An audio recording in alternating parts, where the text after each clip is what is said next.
नमस्कार दोस्तों, मैं लोकेश कुमावत आप सभी का अपने इस डिजिटल प्लेटफॉर्म पर स्वागत करता हूं। पिछली वीडियोज में हम देख चुके हैं कोशिका और ऊतक के बारे में। कोशिका और ऊतक को पढ़ने के बाद आज मैं अपना स्टार्ट करने जा रहा हूं बेहद ही महत्वपूर्ण टॉपिक, जैव विविधता, बायोडायवर्सिटी। इस टॉपिक से पेपर में कम से भी कम 2 क्वेश्चन हमेशा पूछे जाते हैं। पिछली बार जो रीट हुआ था उसमें भी पूछे गए थे और उम्मीद करते हैं कि आने वाली रीट में भी पूछे जाएंगे। तो मेरे जो साथी हैं उनका मानना है कि जैव विविधता एक टफ टॉपिक है, लेकिन मैं जो आपको कंटेंट प्रोवाइड करवा रहा हूं उस कंटेंट से बाहर कोई भी क्वेश्चन नहीं जाएगा। ये सारा के सारा मटेरियल आरबीएससी और एनसीईआरटी की बुक्स से है। तो आप आरबीएससी और एनसीईआरटी की बुक्स पर विश्वास कीजिए और अपने आप पर विश्वास कीजिए और पूरे मनोयोग के साथ में तैयारी कीजिए। मैं आपको विश्वास दिलाता हूं कि इससे बाहर कोई क्वेश्चन नहीं जाएगा। तो आज अपन स्टार्ट करते हैं जैव विविधता। जैव विविधता होती है 2 शब्दों से मिलकर बना है, जैव और विविधता। जैव का मतलब होता है जीवन और विविधता का मतलब होता है विभिन्नताएं। यानी कि मैं कह सकता हूं कि पृथ्वी पर पाए जाने वाले जीवधारियों के मध्य विभिन्नता ही अपनी क्या है, जैव विविधता है। ठीक है। जैव विविधता का सर्वप्रथम प्रयोग किया था वॉल्टर जी रोजेन। ये इंपॉर्टेंट है यहाँ से कि जैव विविधता का सर्वप्रथम प्रयोग किसने किया था। तो जैव विविधता शब्द का सर्वप्रथम प्रयोग किया था वॉल्टर जी रोजेन ने। ये चीज अपने को ध्यान रखनी है। इसके बाद में जैव विविधता के जनक माना जाता है ईओ विल्सन को। ठीक, ये चीज यहाँ से इंपॉर्टेंट है। जैव विविधता शब्द का सर्वप्रथम प्रयोग किया था वॉल्टर जी रोजेन ने। दूसरी चीज है जैव विविधता के जनक हुए ईओ विल्सन। और एक है अपना अंतरराष्ट्रीय जैव विविधता दिवस, वो मनाया जाता है 25 मई को। इसके बाद में अंतरराष्ट्रीय जैव विविधता वर्ष, अंतरराष्ट्रीय जैव विविधता वर्ष मनाई जाती है 2010 में मनाई गई थी। ठीक है। इसके बाद अपन आगे बढ़ते हैं। तो आगे अपन देखते हैं कि जैव विविधता के स्तर। जैव विविधता के 3 स्तर होते हैं, प्रजाति विविधता, आनुवांशिक विविधता और पारिस्थितिकी विविधता। 3 विविधताएं होती हैं अपनी। जैव विविधता जो है उसको 3 भागों में अपन डिवाइड कर सकते हैं। प्रजाति विविधता यानी कि प्रजातियों के मध्य में जो विभिन्नताएं पाई जाती हैं वो। आनुवांशिक विभिन्नताएं यानी कि एक ही प्रजाति के जो जितने भी जीव हैं उनमें भिन्न भिन्न जो विभिन्नताएं पाई जाती हैं वो क्या कहलाएंगी, अपनी आनुवांशिक विभिन्नताएं। इसके बाद में पारिस्थितिकी विविधता यानी कि एक पारिस्थितिकी तंत्र में पाए जाने वाले जीवों के मध्य में उपस्थित विविधताएं। ठीक है, तो इनको अब डिटेल में जान लेते हैं अपन कि प्रजाति विविधता होती है अपनी किसी क्षेत्र विशेष में पाए जाने वाले जीवों के जो कुल जो उनकी वो है प्रजाति, उनके मध्य में विभिन्नताएं। ठीक है, यानी कि प्रजाति जो विभिन्न प्रजातियां पाई जाती हैं उनकी जो संख्या है उसको अपन क्या बोलते हैं, प्रजाति विविधता। जैव विविधता का सामान्य अर्थ प्रजाति विविधता से ही है। यानी कि जो जैव विविधता है उसका जो सामान्य रूप से जो अर्थ देखा जाए तो उसका अर्थ होता है प्रजाति विविधता से। इसलिए अपन कह सकते हैं कि प्रजाति विविधता किसी पारिस्थितिकी तंत्र की इकाई है। ये यहाँ से इंपॉर्टेंट है, बहुत इंपॉर्टेंट क्वेश्चन है ये कि यहाँ से पूछा जा सकता है कि पारिस्थितिकी तंत्र की इकाई जो मानी गई है वो क्या है। तो पारिस्थितिकी तंत्र की इकाई मानी गई है अपनी प्रजाति विविधता। ठीक है, तो यहाँ से ये चीज अपने को ध्यान रखनी है। अब एक नॉर्मली वे में अपन देखा जाए तो 1 ग्राम मिट्टी में 10 करोड़ जीवाणु और 50 करोड़ फफूंद, 50,000 फफूंद पाई जाती है। ठीक है, 1 करोड़ 10 करोड़ तो जीवाणु पाए जाते हैं और 50,000 फफूंद पाई जाती है। प्रजाति विविधता में कोई दिक्कत नहीं आनी चाहिए। यानी कि किसी क्षेत्र विशेष में पाई जाने वाली प्रजातियों की कुल संख्या ही क्या है, प्रजाति विविधता। ठीक, अब आगे अपन बात करते हैं अनुवांशिक विविधता। एक ही प्रजाति के सदस्यों के मध्य में जीन के कारण, मैंने बताया था आपको कि जो आनुवांशिक इकाई जो है वो क्या है, जीन। जीन के कारण ही एक पीढ़ी से दूसरी पीढ़ी में के गुणों में जो विभिन्नता आती है वो किसके कारण आती है, जीन के कारण। तो एक ही प्रजाति के सदस्यों के बीच में जीन के कारण पाई जाने वाली विविधता ये अपनी क्या है, आनुवांशिक विविधता है। ठीक है, आनुवांशिक विविधता ज्यादा होगी ना तो विलुप्त होने की संभावना कम होगी।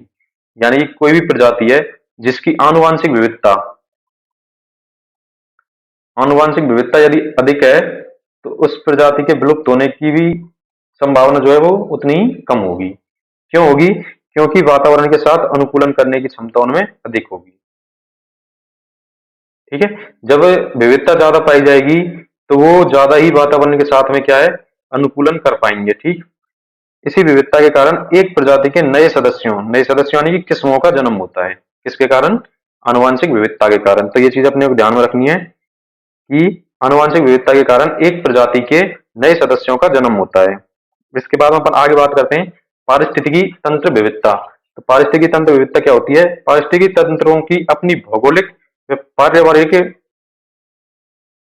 पर्यावरणिक विशेषताओं के कारण वहां पाए जाने वाले जीव जंतु और पौधों में पाई जाने वाली विभिन्नताएं। ठीक है, अब आगे अपन बात करते हैं ग्लोबल बायोडाइवर्सिटी, यानी कि जो विश्व है, विश्व में कितनी बायोडाइवर्सिटी है। तो विश्व में देखा जाए तो पादपों की बात करें तो इसमें 4000 वायरस, 40,000 शैवाल, 72,000 फंगस, 17,000 लाइकेन, 16,000 ब्रायोफाइटा, 13,000 टेरिडोफाइटा, 750 नग्नबीजी, 2,50,000 आवृतबीजी और 4,000 जीवाणु हैं। ये तो है पादप जगत की विविधता। और एनिमल किंगडम की यदि बात करें अपन तो मोलस्का है 66,535, ऑर्थोपोडा है 9,87,949।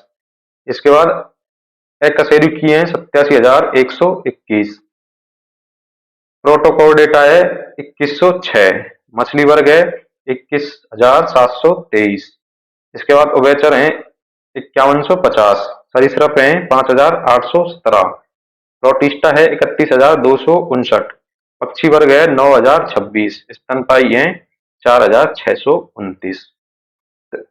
ये है संख्या प्लांट किंगडम की और एनिमल किंगडम की, किसमें? पूरे वर्ल्ड में। ठीक है, पूरे वर्ल्ड में कितनी है तो ये डाटा अपने को एक बार मोटा मोटे तौर पे देख लेना है। ठीक है, इसके बाद आगे अपन चलते हैं तो भारत की जैव विविधता। अभी अपन ने विश्व की बात की, अब बात करेंगे अपन भारत की। तो भारत की जो जैव विविधता है वो पर्यावरण एवं वन मंत्रालय, भारत सरकार 2009 की रिपोर्ट के आधार पर बताई गई है। तो यहाँ पे भारत में 45,968, कितनी? 45,968 तो कितनी है, क्या है? वनस्पति, वनस्पति की प्रजाति इतनी तो। ठीक है, इसके बाद 91,364, ये क्या है? जंतु प्रजाति। ठीक है, ये तो पादपों की है 45,968 और जंतु की है 91,364। इनमें से मोटी मोटी यदि अपन बात करें तो वनस्पति में लगभग 16,000 तो फल फूल वाले पौधे हैं। ठीक है, जिनमें की फल फूल आता है, 12,500 फफूंदे, 2500 ब्रायोफाइटा और 2300 शैवाल, 1600 लाइकेन और 1,000 फर्ने। ठीक है, इसी प्रकार जंतुओं की बात करें तो जंतुओं में स्तनधारी हैं 397, स्तनधारी कितने? 397, पक्षी हैं 1232, सरीसृप हैं 460 और उभयचरों की संख्या है 240, मछली है 2546। ठीक है, मछली कितनी है? 2546 और कीटों की संख्या कितनी है? 59,300। सबसे अधिक क्या है? कीट। अपने को याद रखना है कि 45,000 के लगभग तो है वनस्पति, ठीक है, और 91,000 के लगभग क्या है? जंतु। ये अपने को मोटे मोटे आंकड़े याद रखने हैं, क्योंकि कई बार यदि पूछा जाएगा तो सीधा सा पूछा जाएगा कि वनस्पति प्रजातियां कितनी हैं, तो कितनी है? 45,968। ये भी नहीं पूछा जाएगा, सीधा सीधा इतना आएगा ऑप्शन में 45,000। ठीक है, तो कितनी है? 45,000 के लगभग। और जंतु प्रजाति कितनी है? 91,000 के लगभग। ठीक, और जब अपन बात करें तो विश्व की 2.4% जो भूमि है वो कहाँ पे? इंडिया में। कितनी? 2.4% भूमि कहाँ पे? इंडिया में। और इस पे 7 से 8% जो जैव विविधता है वो पाई जाती है। ठीक है, एक बार देख लेते हैं कि विश्व में जो कुल भूमि है उसका भारत में है, भारत में भूमि है विश्व की 2.4%। ठीक है, और भारत में जो जैव विविधता पाई जाती है वो है विश्व की विविधता जो पाई जाती है वो है विश्व की 7 से 8% के बीच में। ठीक है, भारत जो है वो 17 जो जैव विविधता वाले देश हैं टॉप उनमें आता है, 17 जैव विविधता वाले देशों में शामिल है।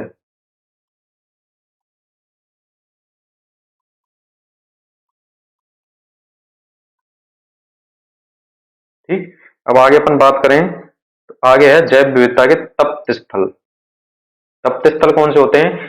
तप्त स्थल वे होते हैं जहां पे कि किसी भी प्रजाति की पाए जाने की संभावना बहुत ज्यादा अधिक होती है। ठीक है, जहां पे कि जैव विविधता क्या है, बहुत ज्यादा होती है। ठीक, और जैव विविधता की अवधारणा सर्वप्रथम किसने दी थी? तो नॉर्मन मेयर्स ने। पिछली बार पूछा गया था रीट में, रीट 2021 में,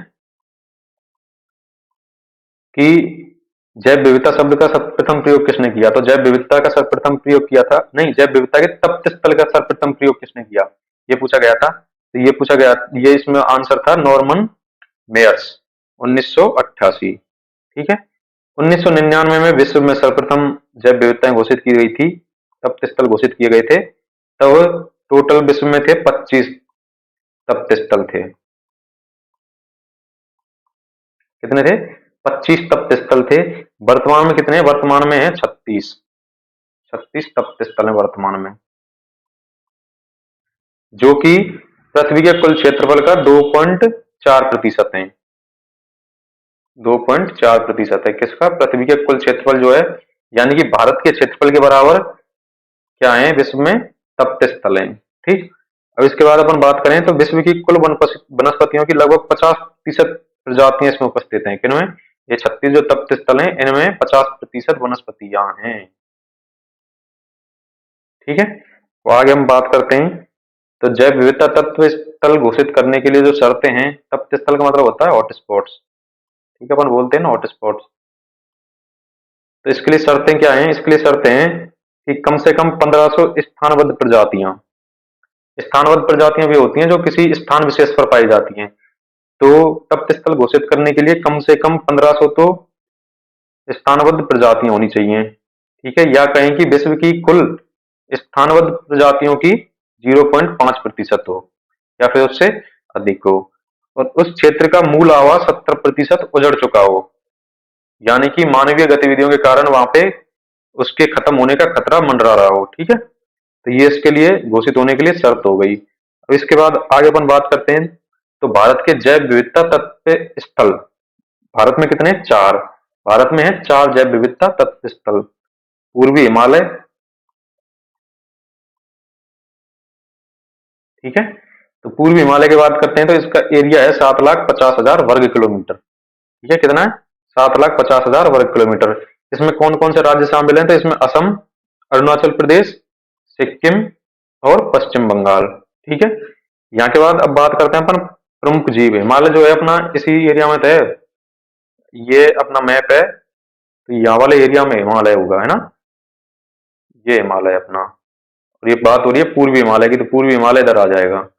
ठीक है, तो कहाँ से स्टार्ट होगा? असम, अरुणाचल प्रदेश, सिक्किम और पश्चिम बंगाल, 4 राज्य आते हैं इसमें। ठीक है, इसके बाद अपन बात करें तो प्रमुख जीव, प्रमुख जीव है हिमालयी तहर, सुनहरा लंगूर, हलोक गिब्बन, पिग्मी हॉग, उड़न गिलहरी, हिम तेंदुए और गांगे डॉल्फिन।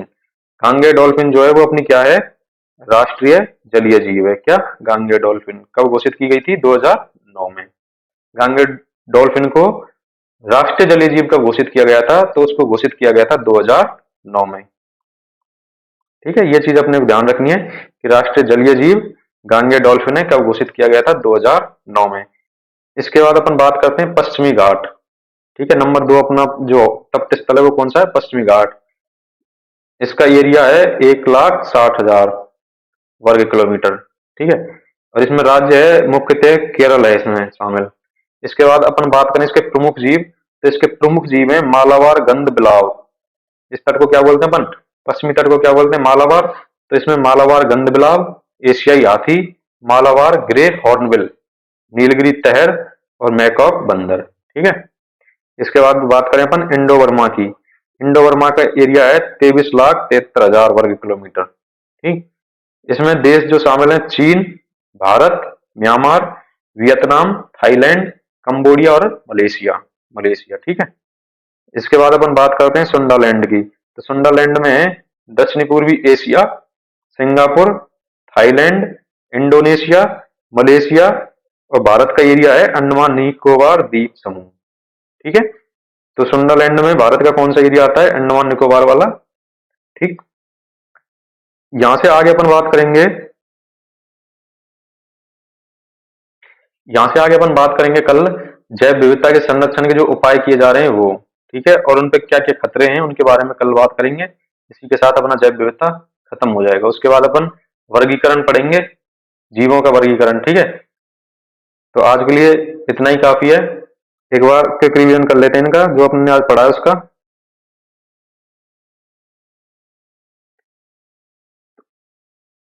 आज अपन ने देखा है कि यहाँ से जो इम्पोर्टेंट इंपॉर्टेंट चीज है वो देख लेते हैं। जैव विविधता शब्द का सर्वप्रथम प्रयोग किसने किया था? वॉल्टर जी रोजेन ने।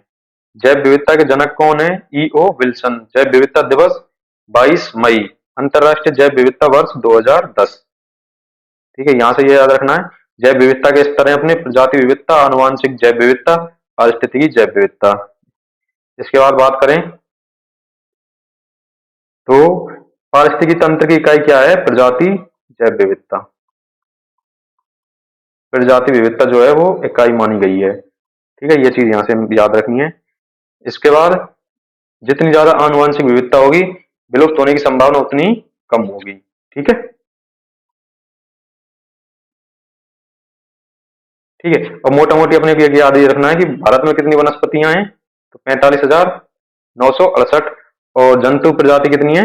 51,364। इसके बाद बात करें अपन तप्त स्थल, तो तप्त स्थल का सबसे पहले उपयोग किसने किया था? नॉर्मन मेयर्स ने। जब ये तप्त स्थल घोषित किए गए थे 1999 में, तब विश्व में कितने तप्त स्थल थे? 25। और अभी वर्तमान में कितने? 36। यदि ऑप्शन में 36 ना होगी, 34 हो, तो 34 को सही माना जाएगा, और 34 36 दोनों हो तो 36 को सही माना जाएगा। ठीक है, आगे हम बात करें तो ये शर्तें हैं। इसकी शर्त क्या है कि 1500 स्थानबद्ध प्रजातियां होनी चाहिए और 70% उसका भाग उजड़ चुका हो। दो शर्तें तप्त स्थल घोषित करने के लिए। ठीक है, और फिर ये अपने जीव अपने को याद कर लेने हल्के हल्के से। ठीक है, तो आज के लिए इतना ही काफी है। यदि आप लोगों को कंटेंट पसंद आ रहा है तो वीडियो को लाइक करें, चैनल को सब्सक्राइब करें और शेयर करें, और ज्यादा से ज्यादा कमेंट करें, ताकि हमें मोटिवेशन मिलता रहे और हम कुछ अच्छा अच्छा मटेरियल आपको प्रोवाइड कराने की कोशिश करें। Thank you.